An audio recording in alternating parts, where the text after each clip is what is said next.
helping people cope with and overcome life's challenges. This is Life Transformations with Michael Hart, Canadian certified counselor and award-winning psychotherapist. I want to thank you for joining us on this episode of the Life Transformation Show. Today's show is part 3 of a 4-part series, Adult Daughters of Controlling Fathers, Part 3. Those of you who have listened to the first 2 parts of the series will remember that we said there are 3 types of daughters that result when controlling fathers are involved. The first part of the series focused on the first of the 3 types of daughters, the favorite. In that show, we also explained the types of actions that would cause a father to be classified as a controlling father. These fathers are not to be confused with godly fathers who offer appropriate guidance to adult children in ways that are not coercive and manipulative. An example of a controlling father is a father who gives money for an adult daughter's wedding, but with lots and lots of conditions attached. Conditions such as who should be invited, where the ceremony is to be held, and usually this ceremony is to be held at his favorite resort or his favorite vacation spot. What kind of beverages are to be served to impress his friends. The controlling father may even threaten not to walk you down the aisle if he doesn't get his way. We outlined a number of other examples that point quite clearly to the difference between controlling fathers and fathers who are acting out of a heart of love for his adult children. So if you have missed part 1 of the show, I encourage you to listen to that. So don't take offense, you good dads out there. I'm not talking about you. I'm talking about controlling fathers and how it affects and how control affects the daughters involved in such relationships. In part 2 of the series, we looked at the second type of daughter, the rebel. I have had a few favorites and a few rebels reached out to me this week, telling me that the characteristics accurately described their relationship with their fathers. If you missed the first two parts of this series, you can listen to both on our YouTube channel. Just type in ElimCounselling Services in YouTube to access our channel. We have a lot to cover in this week's show. This week's show will outline the characteristics of the passive daughter. And in next week's show, I will be giving specific tips on how adult children should deal with controlling parents. So if you have tuned in this week by accident and you find this interesting, remember that this series continue next week, and you also can listen to the other parts of this series by going to our YouTube channel. Those of you who have been following this show keenly will realize that last week I said it was going to be a 3-part series. But after putting this material together, I came to the conclusion that I just had too much to cover to do this in a 3-part series. So I've separated the tips on how to deal with controlling parents from the part of the show that will deal with the passive daughters. There's a lot that can be covered that I have to cover under the passive daughter, and I don't want to rush into the tips either, because I think it's very important to do justice to these 2 very important topics. For those of you who have been following this show, you know that we often have a biblical passage that we use as a kind of background from which to launch these shows. And the Genesis narrative in Genesis chapter 29 to 33 gives us the story of a controlling father and his two daughters, namely Laban as the father and his two daughters, Rachel and Leah.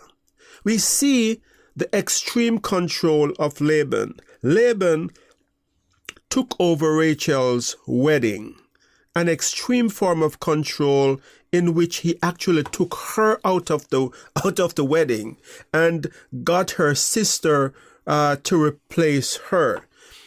And by so doing, I should say he managed to do this by deceiving Jacob. So Jacob thought that on his wedding night, he was going to be marrying to Rachel. And I guess in those days they had veils over their faces, and the two daughters may have had similar body types. And so Rachel and Leah probably looked very much alike under their veils. And so Jacob went through an entire wedding ceremony, went to bed that night, consummated the marriage, and woke up the next morning and realized this is not Rachel, this is Leah. And so this happened as a result of the extreme control of a father who took over Rachel's wedding and gave it to her sister Leah.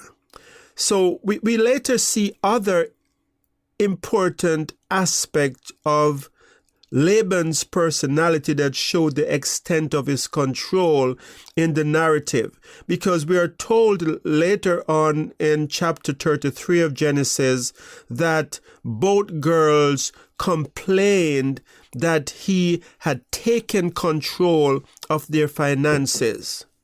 This means that he actually took away their bride price. In those days, the bride price was given to a woman as a kind of insurance that should their husband die prematurely, then they would have this money to help to provide for their future. But the girls, Leah and Rachel, both complained that Laban, this controlling father, had taken over their finances, taken over their bride price. And this was quite a lot of money indeed, because we know from the narrative that Jacob worked 7 years of labor for Rachel. That was the bride price, 7 years of income. So I hope there is no one out there listening to this show today who is saying, that sounds like my story. My father has taken over 7 years of my income. I hope it's not that bad, but controlling doesn't have to be that extreme for it to be bad. In part one, we looked at other modern day example of how control plays out in modern day family. But in this narrative in Genesis, we see the extreme form of Laban's control. As a matter of fact, in one part of the narrative, he told Jacob, his son-in-law, that he owned his wives and his children. In other words, he's saying to his son-in-law, your wives are not your wives. I own them, and your children, they are not your children. I own your children. And also he said he owned everything that Jacob had worked hard to accumulate. Now, that is control on steroids.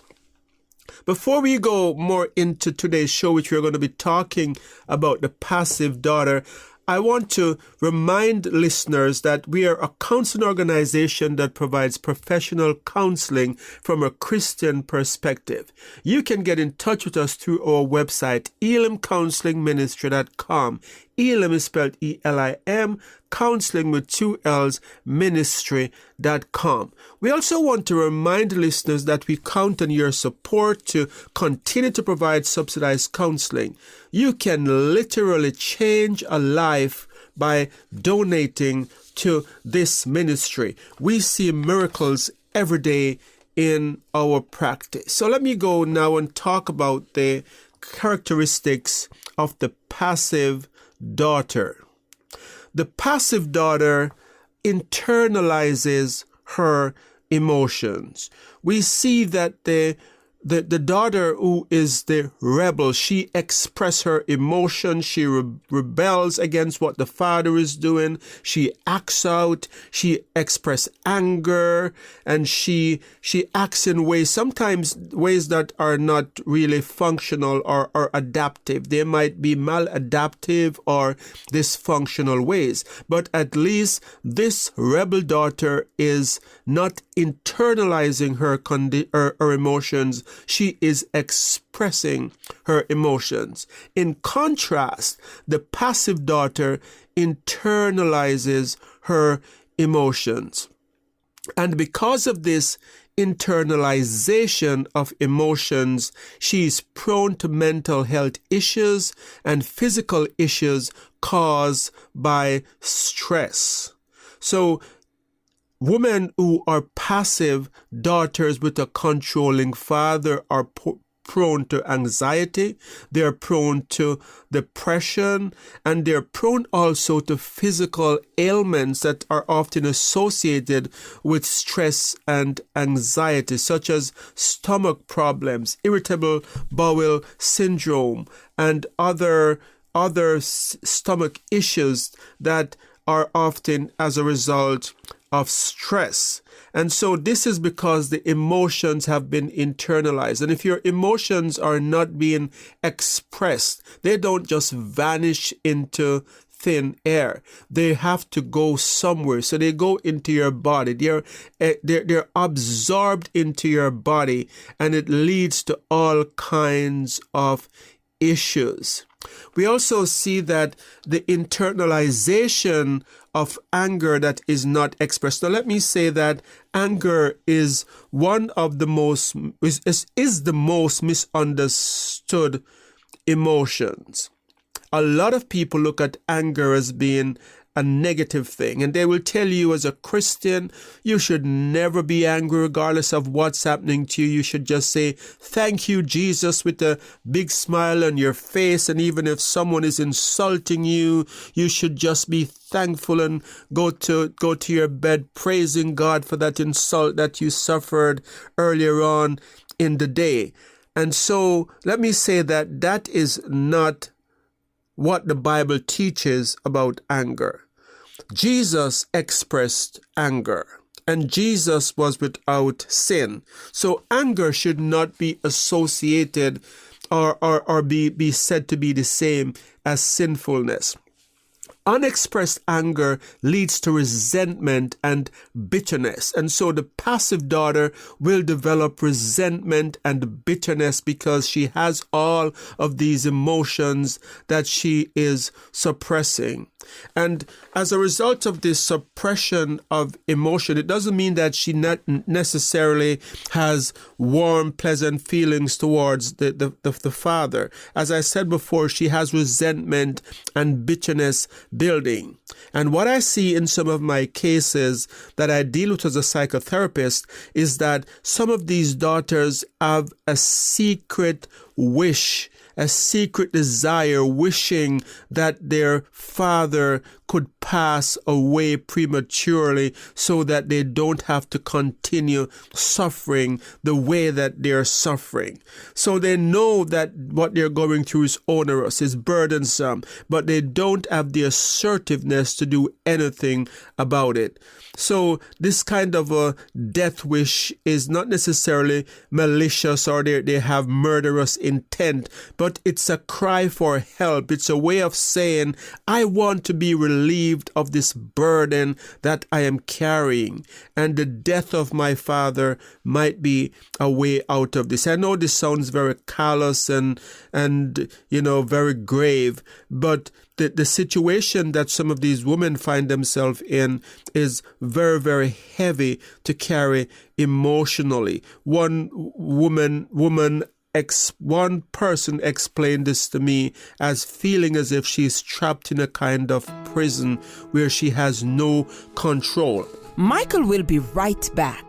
You have been listening to the Life Transformation Show, where award-winning psychotherapist Michael Hart of Elim Counselling Services has been using the story of Laban and his 2 daughters in Genesis 29 to 33 to teach part 3 of Adult Daughters of Controlling Fathers. You can find out more about us at ElimCounsellingMinistry.com, where you can also make a donation to this Christ-centered ministry. Your donations help us to stay on the air and to provide subsidized counseling to those who can't afford it. Back to Michael.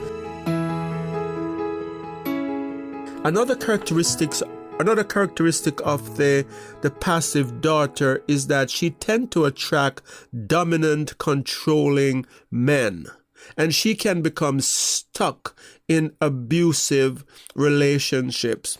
We often hear about these women who find themselves in abusive relationships where they go through the cycle of abuse. And the cycle of abuse, in a nutshell, goes something like this. If it's a physical violence situation, the person who is the aggressor, usually the controlling man, will hit the passive daughter.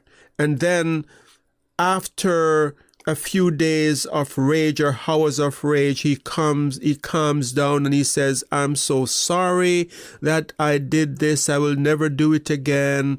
And then they go through a kind of honeymoon phase where everything seems so nice everything seems to be going smooth for a few days or sometimes even weeks. And then something happens and the controlling abusive person is triggered again and there is violence again. And then he said he's sorry again and the cycle starts over. And these women often become stuck in these relationships. Friends may be saying, you should leave, you should do something about it. But you see, these women are conditioned from childhood to feel as if they have no control over their lives. And so you might be thinking as a friend to this person, why is it that they don't just walk out of this relationship? Why is it that they're putting up with such drastic abuse, such serious abuse? But they have been conditioned and they cannot walk out because they have been conditioned to accept powerlessness, to see themselves as powerless and to accept control. And so in romantic relationships, they're attracted to dominant, controlling men. And the third thing that we see from these women, the third characteristic of these women is that they tend to be people pleasers. And as people pleasers, they often fall into the 20% of organizations that do 80% of the work. And so whether it is a work situation or a volunteer situation, these women who are passive daughters of controlling fathers, they tend to overwork and they tend to over-volunteer.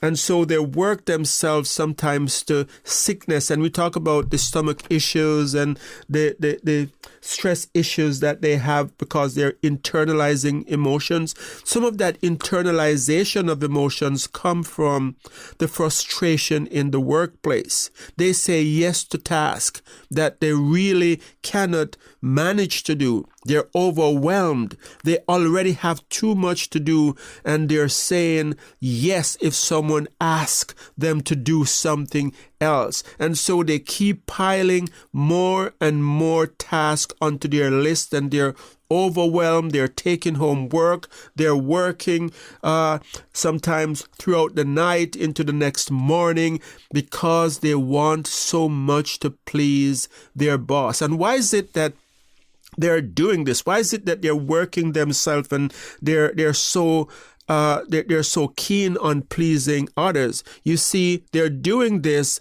because they know what the consequence of not pleasing their father was like.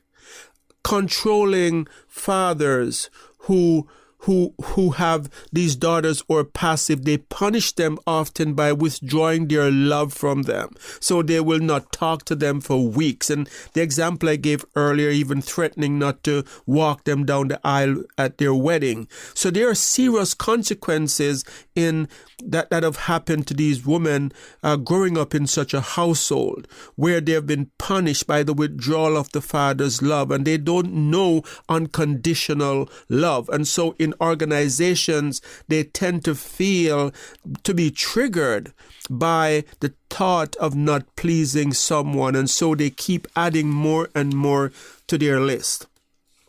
Another thing that we see from these type of women is that they tend to be passive aggressive instead of assertive.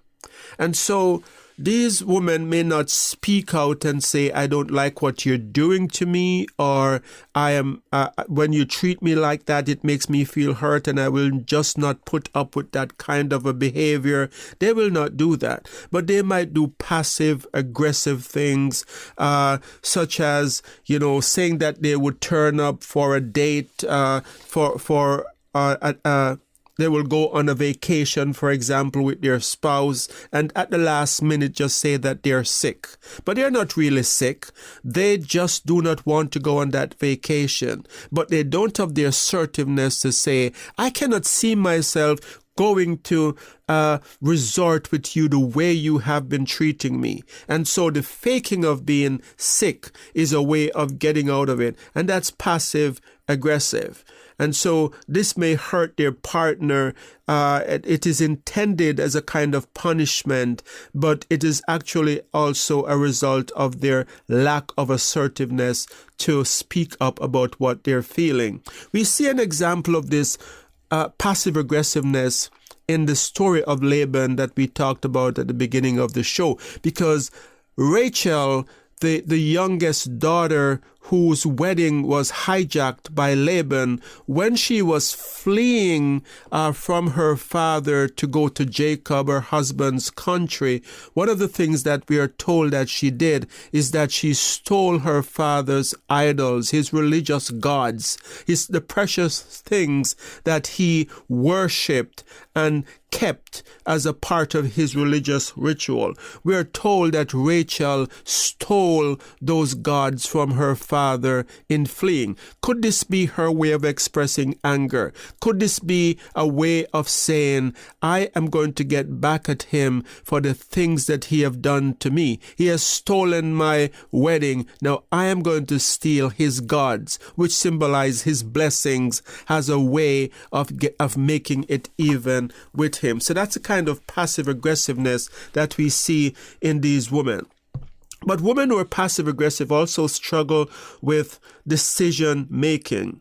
So they don't function well in organizations where they have to use their initiative. They function well in organizations where bosses are micromanagers, and in organizations that are highly overly structured with clearly defined tasks and responsibilities that are expected of them every day. And they function like that because they're used to be told what to do. So you give a passive daughter in an organization the freedom to make decisions and to be creative and to use her initiative. And many of these women would be lost. They will not function well in those kinds of setting. But give them clearly outlined plan with managers who are set in charge to watch over them, and they will probably do very well.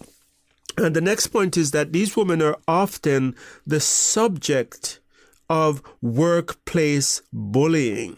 They're often the subject of workplace bullying because you see, bullies in workplace, they figure out almost by instinct who is not going to put boundaries in place, who is not going to report them to HR, who is not going to take a stand against the things, the manipulation and the hurtful things that are being said.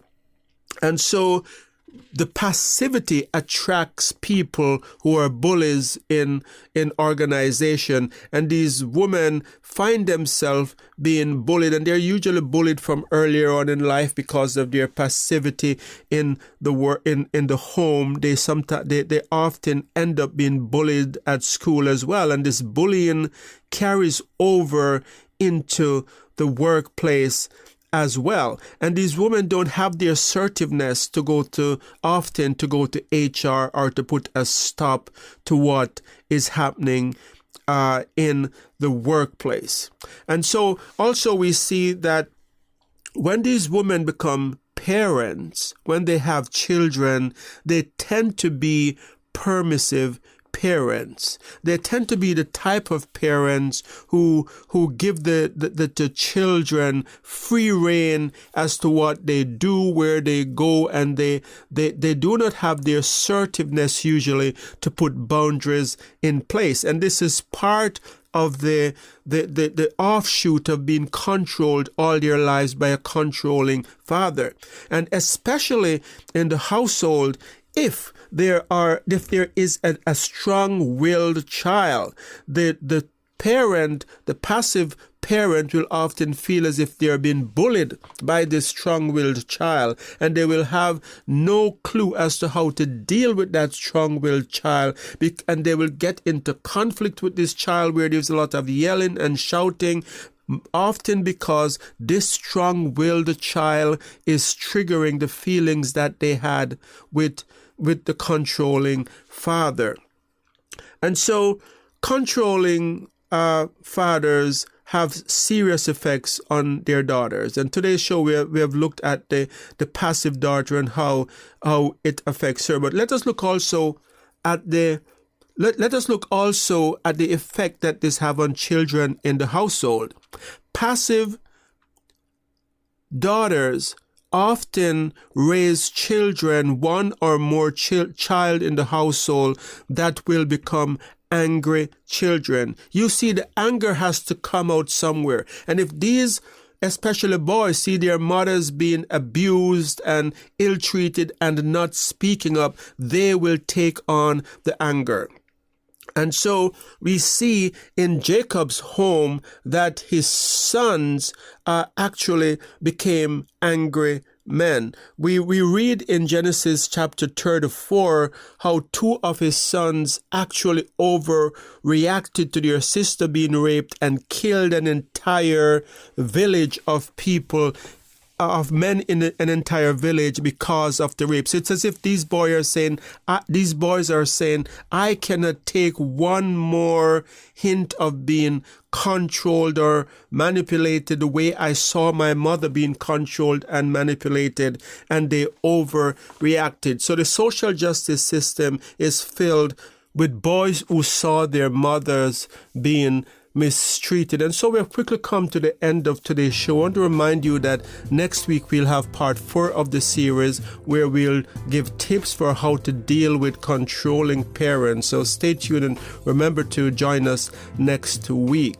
And so I want to also remind you that you can listen to these shows in their entirety by going to our YouTube channel. Just type in Elim Counselling Services in YouTube and you'll have access to over 300 shows. We also count on your support to continue to make podcasts like these and to provide subsidized counseling to those who need it and cannot afford it. And so we encourage you to make a donation to this ministry if you haven't done so as yet.